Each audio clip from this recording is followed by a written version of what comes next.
uşaqları görəndə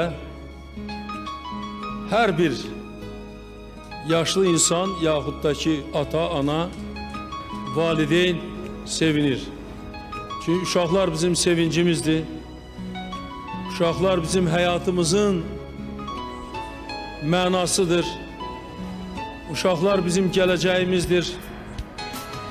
Uşaqlar bizim həyatımızı şənləndirən, həyatımızı bəzəyən, həyatımızı gözəlləndirən bizim doğma evlatlarımızdır.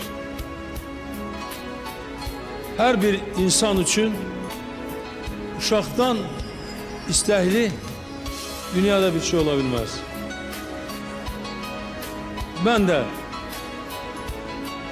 həyatımda daim uşaqları sevmişəm.